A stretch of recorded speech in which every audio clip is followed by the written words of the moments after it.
സുഹൃത്തുക്കളെ, ഇന്ന് ഞങ്ങളെ വർക്ക് വയനാട് ജില്ലയിലാണ്. ഇവിടെ 250 അടി ബോറാണ്.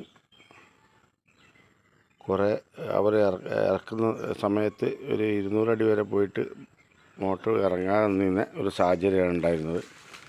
ഒരു 4 വർഷമായിട്ട് മോട്ടർ വെള്ളം അടിച്ചുകൊണ്ടിരിക്കുകയായിരുന്നു. പെട്ടെന്ന് വെള്ളം നിന്ന സമയത്ത് വലിച്ചിട്ട് കിട്ടിയിട്ടുണ്ടായിരുന്നില്ല. അങ്ങനെ ഞങ്ങളെ കോണ്ടാക്ട് ചെയ്ത് ഞങ്ങൾ വന്ന് ടൂളെല്ലാം ഇറക്കി നോക്കുമ്പോൾ പൈപ്പ് ജോയിൻ്റിൽ നിന്ന് വിട്ട് കിടക്കുന്ന രൂപത്തിലാണ് ഉണ്ടായിരുന്നത്. അതുകൊണ്ടാണ് ഇവർക്ക് വെള്ളം കിട്ടാതിരുന്നത്. ഇത്തരം മട്ടിപ്പാറുള്ള സ്ഥലമായതുകൊണ്ട് കല്ല് ഇഷ്ടം പോലെ ഉണ്ടായിരുന്നു. കല്ലിൽ കുടുങ്ങിയായിരുന്നു മോട്ടർ. അങ്ങനെ ടൂളെല്ലാം ഇറക്കി മോട്ടർ കല്ലെല്ലാം റിമൂവ് ചെയ്ത് മോട്ടർ പുറത്തെടുത്തിട്ടുണ്ട്.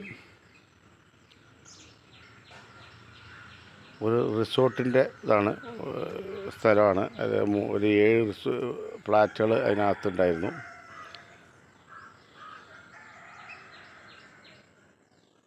ടെക്സ്മൻ്റെ ഒറിജിനൽ മോട്ടറായിരുന്നു ഉണ്ടായിരുന്നത്.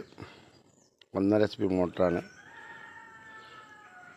ഇത് മലൻ്റെ മുകളിലേക്ക് വെള്ളം അടിച്ചുകൊണ്ടിരിക്കുകയാണ് അവരുടെ റിസോർട്ടിലേക്ക്.